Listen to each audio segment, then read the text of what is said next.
Bismillahirrahmanirrahim. Assalamualaikum warahmatullahi wabarakatuh.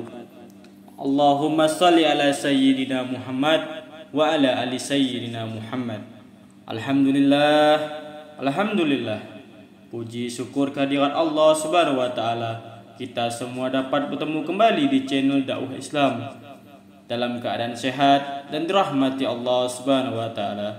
Amin amin ya rabbal alamin. Sahabat dakwah Islam yang dirahmati Allah, pada kesempatan kali ini dakwah Islam akan membahas 5 golongan orang yang rajin sholat tapi masuk neraka. Sahabat dakwah Islam yang dirahmati Allah, sholat merupakan amalan umat Islam yang pertama kali dihisab di hari penghakiman. Rasulullah SAW bersabda, sesungguhnya pertama kali yang dihisab, ditanya dan diminta pertanggungjawabannya dari segenap amalan seorang hamba di hari kiamat kelak adalah solatnya. Bila solatnya baik, maka beruntunglah dia, dan bila mana solatnya rusak, sungguh kerugian menimpanya. Hadis riwayat Tirmizi. Sahabat dakwah Islam yang dirahmati Allah, berikut ini 5 golongan orang yang rajin solat namun tetap masuk neraka. Golongan yang pertama ialah orang yang solat tapi percaya dengan dukun. Dengan percaya dengan dukun berarti kamu melakukan perbuatan syirik yang masuk ke dalam dosa besar. Rasulullah SAW sabda, barang siapa yang mendatangi tukang ramal atau dukun kemudian yang membenarkan apa yang dikatakannya, itu maka sesungguhnya ia telah ingkar terhadap apa yang telah diturunkan kepada Nabi Muhammad SAW. Hadis riwayat Abu Dawud, At-Tirmizi dan Ibnu Majah. Sahabat dakwah Islam yang dirahmati Allah, dan golongan yang kedua adalah orang yang sholat tapi suka menggunjing. Allah Subhanahu wa taala berfirman dalam Al-Qur'an surat Al-Mudaththir ayat 41-48 yang artinya, apakah yang memasukkan kamu ke dalam sakar neraka?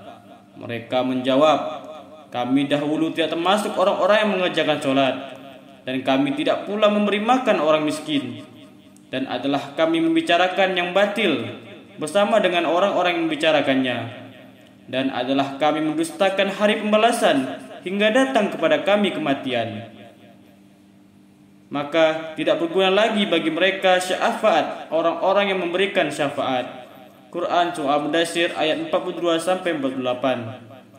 Sahabat dakwah Islam yang dirahmati Allah, dalam ayat ini orang yang rajin sholat namun suka bergunjing kejelekan orang lain, maka ia akan ditempatkan dalam neraka sakar. Sahabat dakwah Islam yang dirahmati Allah, golongan selanjutnya adalah orang yang sholat tapi mengabaikan anak yatim.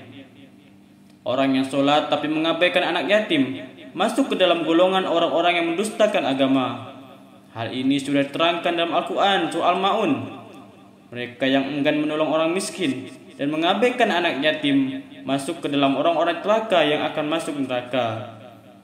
Sahabat dakwah Islam yang dirahmati Allah, dan golongan yang kelima adalah orang yang sholat tapi berdusta.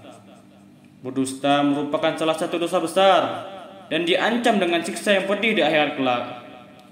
Terlebih lagi, kini kebohongan tampaknya sudah menjadi sebuah kebiasaan di kalangan masyarakat.